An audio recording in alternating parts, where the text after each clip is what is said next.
دوستوں، آج کی ویڈیو میں ہم جانیں گے کہ حضرت سید شاہ محمد غوث قادری رحمۃ اللہ علیہ کون تھے، آپ کی پیدائش کہاں ہوئی، آپ کا شجرہ نسب کن سے جا ملتا ہے، آج آپ کا مزار کہاں پر واقع ہے۔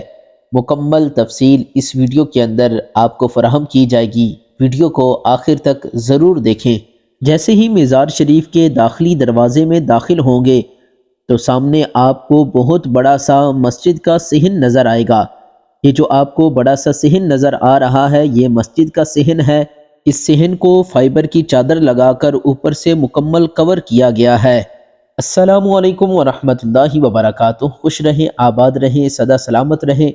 اللہ تعالیٰ آپ سب کو سدا سلامت رکھے۔ میں اس وقت موجود ہوں حضرت سید شاہ محمد غوث قادری رحمۃ اللہ علیہ آپ کے مزار شریف پر۔ آپ میرے پیچھے دیکھ رہے ہیں، یہ جو آپ کو مزار شریف نظر آ رہا ہے، یہ حضرت سید شاہ محمد غوث رحمۃ اللہ علیہ کا مزار شریف ہے۔ آگے چل کر آپ کو مزار شریف کی زیارت کرواتا ہوں۔ یہ مزار شریف ہے آپ رحمۃ اللہ علیہ کا۔ اوپر ایک شعر لکھا ہوا ہے کہ نگاہ ولی میں وہ تاثیر دیکھی، بدلتی ہزاروں کی تقدیر دیکھی۔ سبحان اللہ۔ مزار شریف کو اندر سے بڑی خوبصورتی کے ساتھ سجایا گیا ہے۔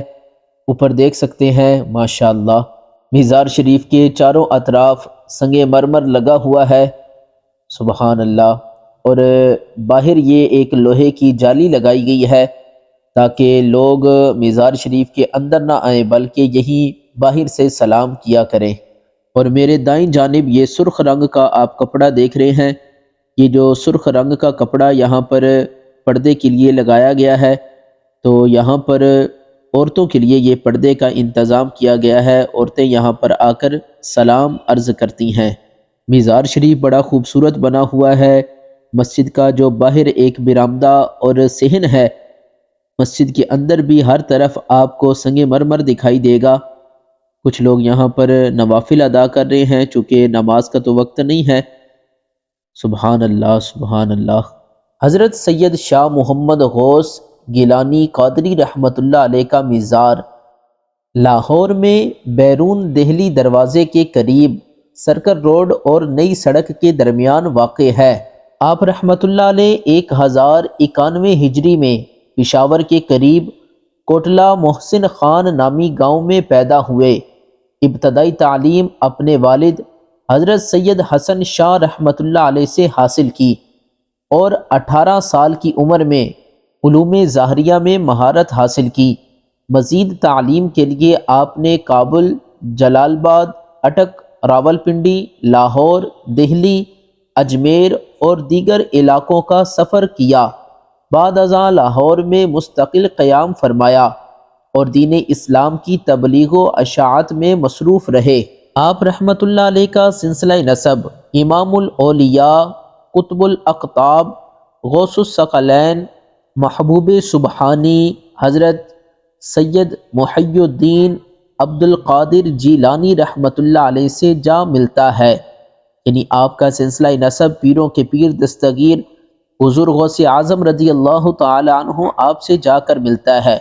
یہ پورا آپ شجرہ نسب دیکھ رہے ہیں کہ شجرہ نسب کس طریقے سے حضرت غوث اعظم رضی اللہ تعالی عنہ آپ تک جا کر ملتا ہے۔ اوپر دیکھ سکتے ہیں غوث اعظم کے والد گرامی حضرت شیخ ابو صالح موسیٰ جنگی دوست رحمۃ اللہ علیہ سے چلتا ہوا غوث اعظم سے نیچے آپ دیکھ سکتے ہیں یہ شجرہ نسب کئی ہستیوں سے ہوتا ہوا یہ نیچے حضرت سید شاہ محمد غوث رحمۃ اللہ علیہ آپ تک پہنچا۔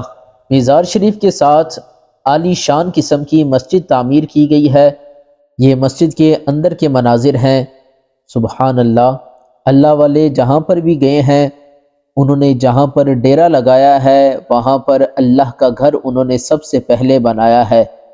مسجدوں کو آباد کیا ہے، مسجدیں بنائی تاکہ یہاں پر جو لوگ آئیں، جب ان کو ہدایت کا راستہ بتایا جائے تو سب سے پہلے اللہ کے گھر میں آئیں، یہاں پر آ کر نماز پڑھیں۔ ان کو نماز کا پابند بنایا گیا ہے۔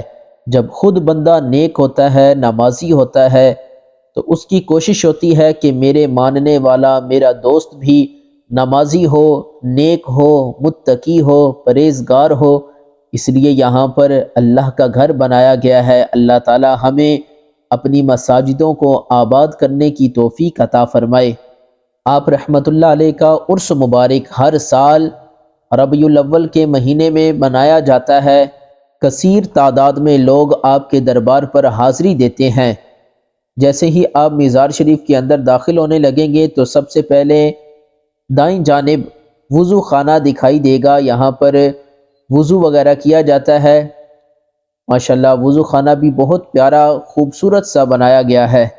آپ رحمت اللہ علیہ کی بے شمار کرامتیں ہیں۔ سکھ حکومت کے دور میں یہ فیصلہ کیا گیا کہ آپ کے مزار کو یہاں سے ختم کر دیا جائے۔ مزدور مزار شریف کو گرانے کے لیے آ گئے۔ جس سکھ نے یہ فیصلہ سنایا تھا وہ ایک حادثے کا شکار ہوا اور مر گیا۔ اس واقعے کے بعد کسی نے بھی مزار کی بے حرمتی کرنے کی جرات نہ کی۔ ایک مرتبہ دریائے راوی میں شدید طغیانی آ گئی جس سے کئی بستیاں تباہ ہونے کا خطرہ تھا۔ لوگوں نے حضرت سے مدد کی درخواست کی۔ آپ رحمت اللہ علیہ نے دریا کی طرف متوجہ ہو کر فرمایا، ٹھہر جا، اور دریا کی موجیں ٹھہر گئیں۔ آپ کی دعا کی وجہ سے کئی بستیاں تباہ ہونے سے محفوظ رہیں۔ اسی طرح ایک مرتبہ مغلیہ سلطنت کے ایک بادشاہ کو دشمنوں نے قید کر لیا۔ بادشاہ نے حضرت شاہ محمد غوث قادری رحمت اللہ علیہ سے فریاد کی۔ آپ رحمت اللہ علیہ نے روحانی توجہ فرمائی اور قید خانے کے دروازے خود بخود کھل گئے، جس سے بادشاہ آزاد ہو گیا۔ اسی لیے آپ کے مزار پر بھی یہ شعر لکھا ہوا ہے کہ نگاہ ولی میں وہ تاثیر دیکھی، بدلتی ہزاروں کی تقدیر دیکھی۔ اللہ والوں کے مزار پر ہم آتے ہیں، یہاں پر ان کے وسیلے سے دعا کرتے ہیں کہ یا اللہ یہ تیرا نیک بندہ ہے، اس تیرے نیک بندے کا وسیلہ دے کر دعا مانگتے ہیں، یا اللہ اس تیرے نیک بندے کا واسطہ ہماری فریاد سن، ہماری مشکلیں آسان فرما۔ حدیث قدسی ہے جس کا مفہوم ہے رسول اللہ صلی اللہ علیہ وآلہ وسلم نے فرمایا، اللہ تعالیٰ فرماتا ہے کہ میرا بندہ نوافل کے ذریعے، عبادت و ریاضت کے ذریعے میرا قرب حاصل کر لیتا ہے۔ پھر فرمایا میں اپنے بندے سے پیار کرتا ہوں، اتنی محبت کرتا ہوں، فرمایا میں اس کے ہاتھ بن جاتا ہوں، میں اس کے پاؤں بن جاتا ہوں، میں اس کی آنکھیں بن جاتا ہوں، میں اس کے کان بن جاتا ہوں۔ پھر میرا بندہ جب ہاتھ اٹھا کر دعا کرتا ہے، رب فرماتا ہے میں پھر اس کے خالی ہاتھوں کو واپس نہیں لوٹاتا۔ جب وہ مجھ سے سوال کرتا ہے، مجھ سے مانگتا ہے تو میں اسے عطا کرتا ہوں، اور اگر مجھ سے پناہ مانگتا ہے تو میں اسے پناہ عطا کرتا ہوں۔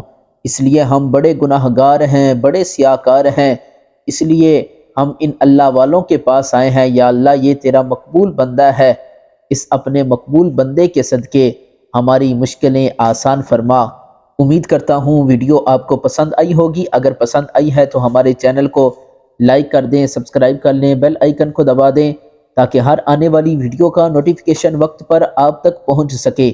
انہی دعاؤں کے ساتھ ہمیں اجازت دیجیے گا، اپنا بہت بہت خیال رکھیے گا۔ السلام علیکم ورحمۃ اللہ وبرکاتہ۔